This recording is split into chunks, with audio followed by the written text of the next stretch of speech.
Well, first up, the Bank of Ghana has announced that charges that are not disclosed to a borrower in a loan agreement should be considered null and void. Now, describing borrowers who may suffer such ordeal as victims, the Bank of Ghana also directs commercial banks and lenders to refund such monies to the borrowers. According to the central bank, it is embarking on a campaign to promote transparency in loan disbursement as well as empower borrowers to shop around for better rates and loan conditions. We'll analyze this in a bit. First, a few of you have been reacting to this new directive by the Bank of Ghana.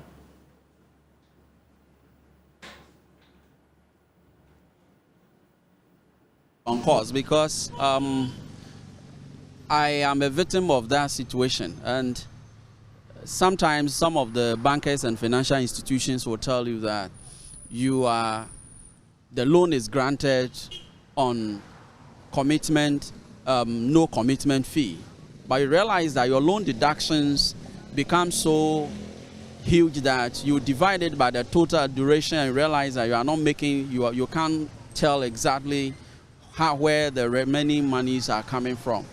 So if Bank of Ghana has brought out the challenge that has given a directive that they should pay the money to the customers, I think it's on course. They need to be sanctioned. That is thievery, because if loans that we take is a contract. So if we are entering into contract, you have to make every information available to me to decide whether I want to do that. So if you hide some information away from me, that is a breach of contract, and so you have to pay for that. And so I don't think there is anything wrong if Bank of Ghana decide to sanction those institutions, aside asking them to refund the monies to the customers. If only they are not aware of it, and it has affected the customers, and the authoritative body, Bank of Ghana, has examined it and gone through it and found that it is very needful for customers of the various institutions or banks to have their money back, then I support it. You understand it? Because they are the authoritative body and they have brought this nice suggestion. So let the money be refunded so that customers will be happy and take care of their family, so that Ghana will do well. Rules and sanctions will also help, so that next time they will not do that. There should be communication first to the clients. Sometimes they even send text messages, they can send emails, or they can even make announcements in the media for their various customers. Communication is very, very good. You understand me? Yes, it's democracy. So I support any sanction, so that next time it won't be repeated.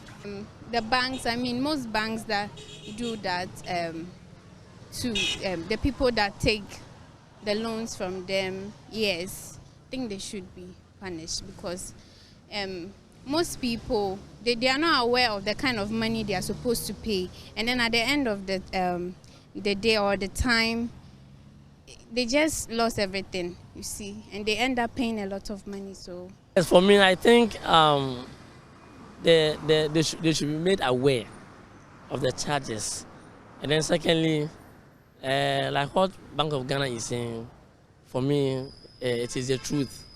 Yes, it is the truth. I think when they refund the money to them, it will be of help for them, so that going forward, when the Bank of Ghana brings such of this, or let's say rules and regulations governing all these things, next time they will be very careful whenever they are dealing with us, with customers.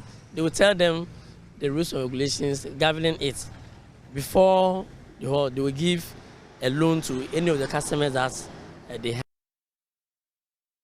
All right, so that was a section of the public reacting to the Bank of Ghana directive, asking banks to refund all undisclosed charges to borrowers. Let's bring in banking consultant Christian Tishijan. In the intro, I said it was new, but actually this is not new. And so the question, Christian, is why the Bank of Ghana is bringing this up now. Yeah, good afternoon, Daryl, and thanks for having me on your program. I think all loan transactions in the country are being regulated by the Borrowers and Lenders Act. That's the Act 2020-1052. And if you look at it, since it's been propounded, I can say confidently, especially with all the universal banks, that they've actually adopted it as a template that they've actually been using. The financial space is made up of a number of players. The universal banks are there. We've got the credit unions, we've got the savings and loans, the microfinance, and what have you. So for the universal banks, I know they've really adopted it as a template. I cannot, however, speak confidently on the other sectors, but I think it's a happening that is ongoing within the market. And if you look at what the positions on the law is, so far as you do not go by them, definitely they are infractions as far as the law is concerned. So I think it's a very good call for the institutions who are not disclosing some of these terms and conditions to them. So as part of the dictates, you are supposed to provide the truth in lending, which sometimes will stipulate the interest rate that is being charged, the amount that is being availed, the purpose of the facility, if there are commissions, if there are charges, even with the interest rate, whether they are fixed or they are variable, everything needs to be stipulated. If it's a straight line or it's compound, it also needs to be stipulated so that the right of the borrower will actually be protected by that particular act. So I think it's a very good call.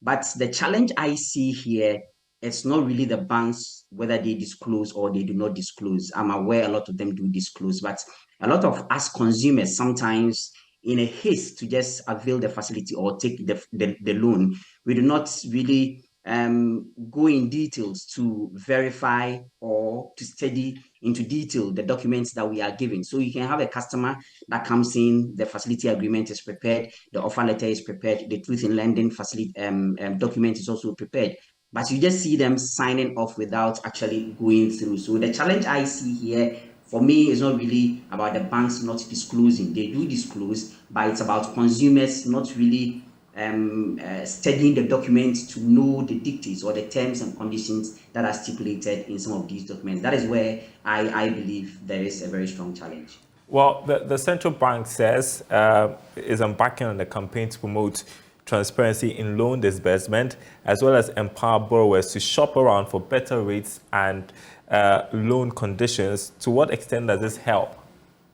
Yes, we operate, our financial sector is operated by the open market system, where some banks decided to place a premium, let's say 5% on whatever premium they are charging. Some might do 3%, some might do 7%. So as consumers, we need to go around, we do window shopping, we move around bank to bank to find out what the rates are. Sometimes the interest rate might even be the same, but there could be other charges that includes monitoring fees, that includes variations in terms of commitment fees or processing fees. So if you put all of these things together, you are going to have the APR, where the APR will tell you the total cost of the facility. So if you go around and you are able to shop for some of these rates and you put them together, at the end of the day, you'll be able to arrive at the APR, and per your own analysis, you decide to go for facility maybe from Bank A or Bank B.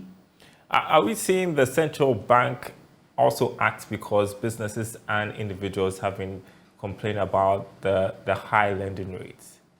Exactly. It's actually a number of factors. We've also had the financial institutions also recording for the year end 2022, they registered over 4 billion in non-performing loans. So it's become an issue in the industry for both borrowers and lenders, and therefore we need to instill what our laws are saying. We need to actually ensure that we apply them to the latter, and it's going to be beneficial to the whole industry. The sanity of the industry, it's not just beneficial to the lenders, it's also beneficial to the borrowers and even for the regulator as well. So it's absolutely important that we get some of these things right for the sanity of the industry.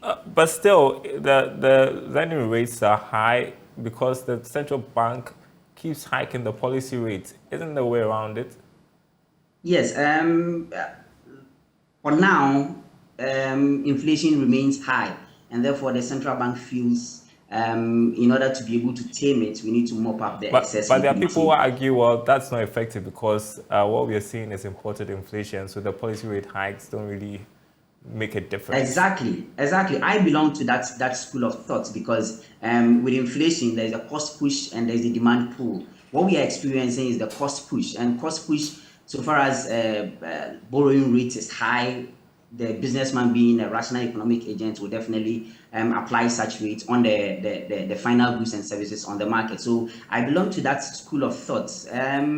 For me, hiking the monetary policy rate hasn't really helped. We need to rather embark on measures that will put costs down. So far as cost is pushed down, let's say borrowing rate is down, electricity, tariffs, and fuel operational costs are all down, then it makes a reasonable sense for the businessman not to slap so much costs on the final goods and services on the market. So we need to move away from that system where we always have to hike the monetary policy rate in our bid to control inflation, which is invariably actually pushing costs rather high, and the businessman being a rational economic agent, I've already said, will definitely slap such charges on the final goods and services. All right, we have just 30 seconds, and just for the education of our audience. So if they are going out looking for a loan and signing agreements, what should they be on the lookout for?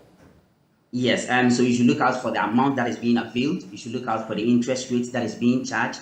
Whether the rate is actually fixed or it's variable, you should look at it. If it's compound or if it's straight line, you should also look at it. You can look at other measures. Sometimes even on the rates, you could have a cheaper rate from Bank A, but the other charges, the commissions and the fees, the monitoring fees might even be higher than the interest rate. So once we do this window shopping and we're able to come up with the APR, then we can do better analysis to arrive at what the consolidated cost comes at, and then we'll be able to make an informed decision based on that analysis that we've made.